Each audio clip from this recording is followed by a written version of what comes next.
Eso es lo que aporta Daniela Rea en este texto, Ernesto. Pues a ver si ya la podemos conectar. Ya está con nosotros Daniela Rea, a quien le damos la más cordial bienvenida. Daniela, muy buenos días, bienvenida. Hola, buenos días a todo el equipo de Rompimiento y de Pie de Página.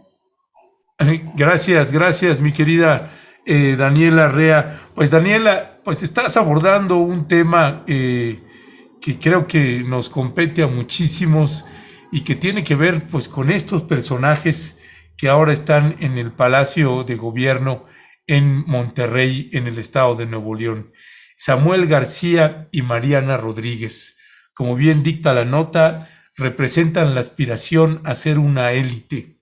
¿Por qué damos like a una pareja de ricos, blancos, exitosos y la ilusión de cercanía que proyectan a través de las redes sociales, pese a que sepamos que es mentira? Daniela Arrea, pues ¿por qué? ¿Por qué le damos like? ¿Qué descubriste? Ay, Dios. Creo que, a ver, bueno, este texto forma parte de un proyecto que aborda a los distintos países de América Latina, un proyecto que se llama Élites sin Destino, que están coordinando los periodistas Omar Rincón y Peri Ortiz. Y pues a mediados de año me invitaron a escribir un texto sobre las élites. La verdad es que mucho tiempo pensé que por qué demonios había aceptado esa propuesta, porque me costó mucho trabajo, sobre todo como articular algo más allá de, pues, no sé, de mis propias emociones alrededor de personas como ellas, o al menos lo que ellas representan de sí mismas en las redes, ¿no? No las conozco personalmente y solo conozco lo que ellos muestran de sí mismos en las redes sociales.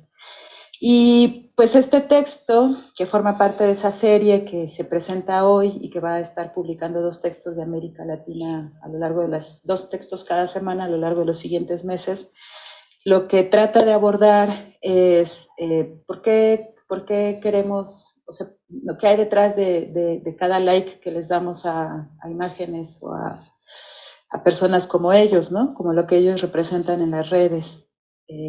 Y esto pues termina de alguna forma siendo un análisis del aspiracionismo, del clasismo, del racismo que hay en México, un escueto, porque es un escueto análisis también político que permite entender por qué alguien como Samuel llega a la gobernatura y que pues sí, creo que lo que hay detrás de eso es un deseo, como lo decía Itza Varela, una socióloga del Colegio de México que entrevisté para este texto, pues es, de alguna forma lo que hay detrás es el deseo de blanquearnos, ¿no? Entre comillas. Y hay para mí otra cosa interesante que pude descubrir o entender mientras hacía esta historia, es que hay una relación muy fuerte entre el poder y la solidaridad, ¿no? Aunque pareciera que son cosas opuestas, en realidad la solidaridad no puede entenderse si no hay un poder o una manifestación de poder detrás de ello. Y creo que esta clave, que yo llegué a ella gracias pues a las lecturas de una escritora y de una ensayista, Deborah Tannen, creo que nos da muchas claves para analizar o para entender qué hay detrás de la solidaridad que vemos en Samuel y en Mariana, ¿no? En sus redes sociales. Vender un BMW para ayudar a niños con cáncer, cortarse el cabello para ayudar a niños con cáncer, cargar bebés de adolescentes, que ya por decir bebés de adolescentes, obviamente, implícitamente hay abusos sexuales ahí de por medio, ¿no? Cargar bebés en supuesta solidaridad para ejercer un poder en realidad sobre ellos, ¿no? Entonces, creo que para mí eso fue uno de los descubrimientos más fuertes o más profundos. Tiene que ver necesariamente con la idea que se ha construido no solamente en México, sino en otras partes del mundo y específicamente en América Latina, Daniela, de que la cultura del echaleganismo, como tú lo señalas al momento de hablar un poco la historia que cuenta de sí misma Mariana, de cómo llegó ella a ser lo que es, que empezó vendiendo dulces para comprarse una entrada para ver una película en el cine, y esa idea de que desde abajo puedes tú construirte, si le echas ganas puedes llegar a conseguir lo que quieras. Eso coincide mucho con esta idea, esta percepción que se ha planteado en el modelo económico en este país, de la cultura del esfuerzo, de la cultura de que trabájale mucho para que puedas llegar a ser alguien, y no importa que no tenga, que todas las condiciones tuyas estén adversas. Lo que ocurre con esta pareja sería como un producto más acabado de una percepción modelo que se ha impuesto desde hace ya varias generaciones a los mexicanos, Daniela, o es a una cosa muy específica de una clase política o de una sociedad como es las de Monterrey, porque es donde se concentra más la cantidad de votos que obtuvo esta pareja, Samuel García, Daniela? Pues yo creo que es una realidad que ha permeado en muchísimos espacios del país y que obviamente esta postura o esta idea de que si yo le echo ganas lo voy a lograr y por lo tanto quien no lo logra es porque no le echa ganas. En otras palabras, el que es pobre es porque quiere o es porque es flojo. Yo creo que ha permeado y obviamente necesita un sistema político y económico para sostenerse, y obviamente este sistema político y económico pues también está sostenido a su vez del racismo, ¿no? Y eso se resume en una frase que Samuel dio en una entrevista en el 2015, si no me equivoco, que está citada ahí en el texto, en donde él dice que el norte trabaja, o el centro administra y el sur se mantiene, ¿no? O sea, es como mantenido. Descansa, dijo.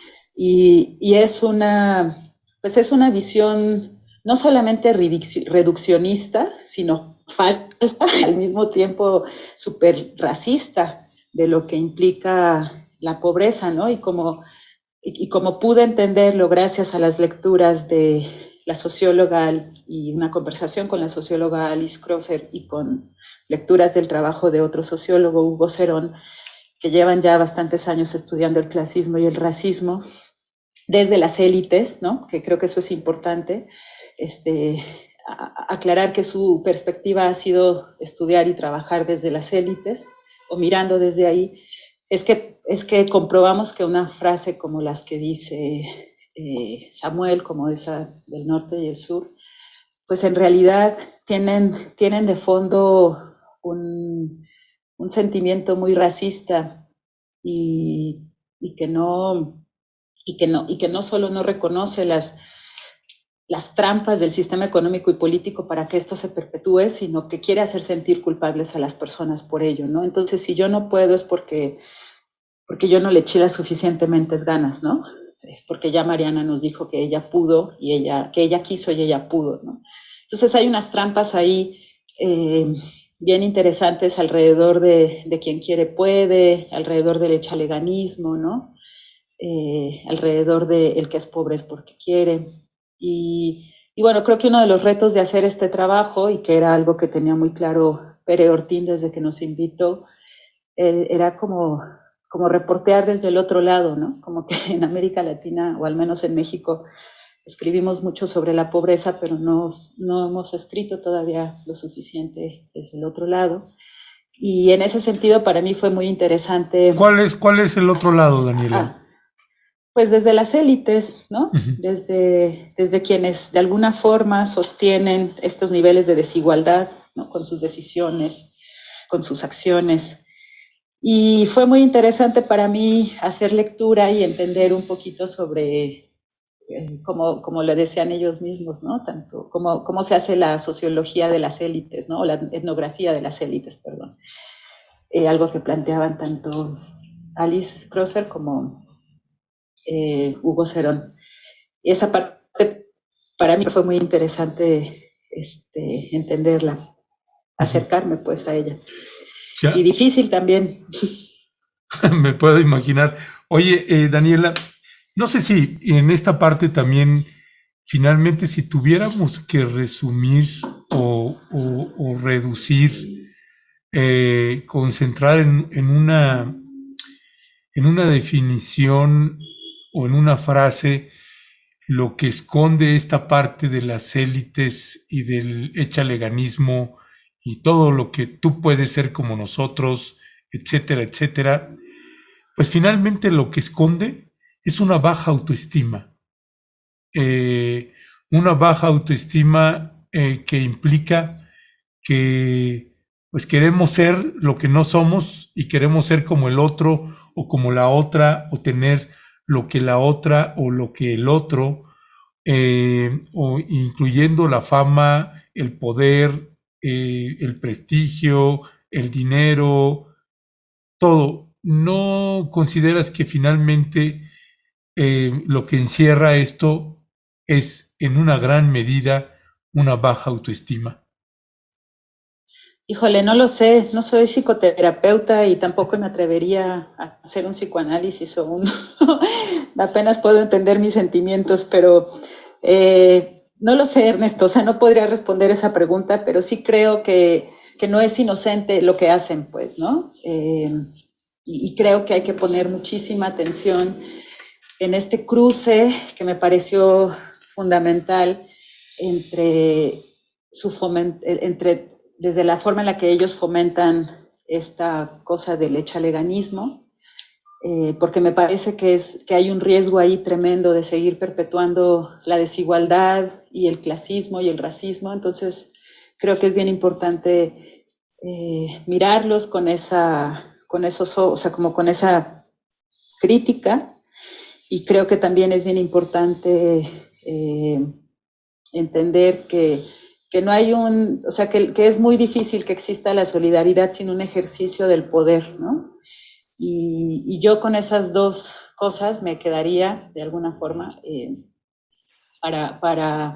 para seguir mirando con crítica a personas como ellos o a ellos mismos, e insisto, todo parte de lo que ellos muestran de sí mismos en las redes sociales, ¿no?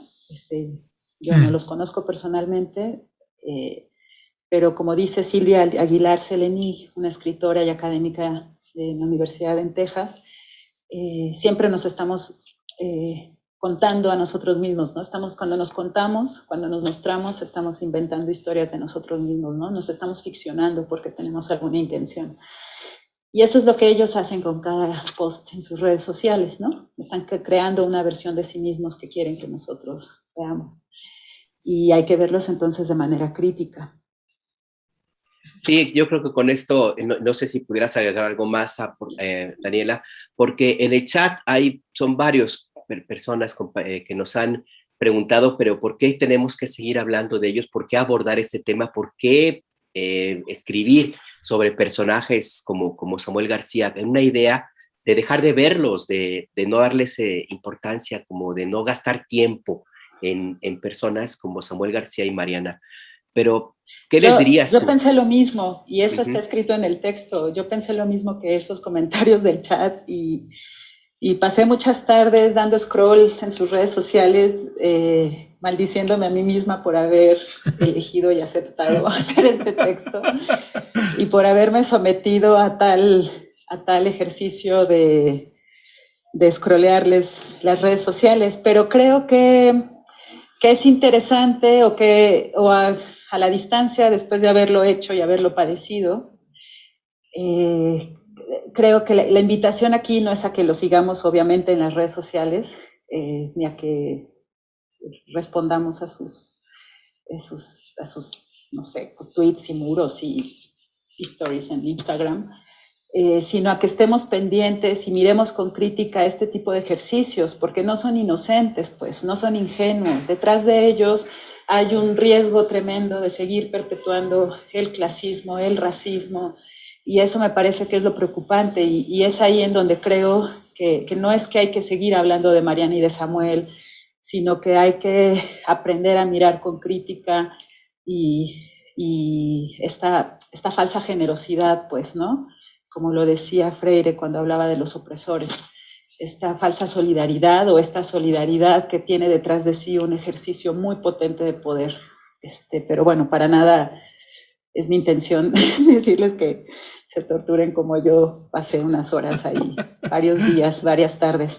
Y bueno, yo creo que este trabajo no habría sido posible entenderlo si no es con el acercamiento de muchas personas que me ayudaron a entender, como pues Rogelio Hernández, un sociólogo del Colegio de México que ha estudiado las élites políticas desde hace muchos años, Alice Crosser, que ha trabajado sobre el racismo y el clasismo, Alberto Tavira, que me permitió entender desde la crónica rosa cuál es la relación de esta pareja con las otras parejas entre el poder y la fama, Carolina Hernández también, que es una columnista, periodista en Monterrey, que creo que ha hecho un trabajo súper atinado de análisis a las acciones de Mariana y de Samuel, pues Ernesto Núñez también con el entendimiento de la política, Itza Varela, en fin,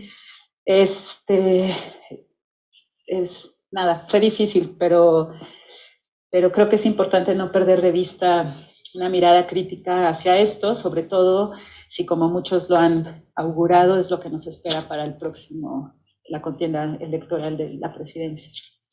Ya, pues Daniel Larrea, te queremos agradecer como siempre que nos hayas tomado la llamada, y a propósito de mi pregunta y lo que comentabas que no eres psicóloga, pues yo sí, y precisamente por eso es que hacía el planteamiento un mucho, no un poco, sino un mucho desde ahí, porque precisamente es uno de los temas que llegamos a abordar en varios debates y discusiones sobre el tema que esconde y que encierra el alta o baja autoestima no solamente de la población, sino de los países.